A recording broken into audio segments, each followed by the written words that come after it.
Kecelakaan lalu lintas terjadi di Jalan Singaraja Lovina, tepatnya di Banjarinas Kalibukbo, Desa Kalibukbo, Kecamatan Buleleng, Selasa 28 Juni sekitar pukul 15 WITA. Akibat kejadian itu, seorang pengendara motor kehilangan nyawa.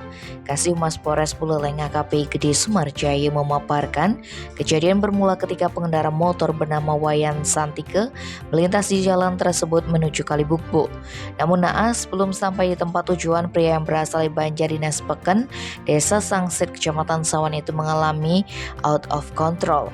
Korban tidak dapat mengendalikan sepeda motornya hingga oleng, kemudian menyerobot palinggih lebuh yang berada di sebelah timur jalan.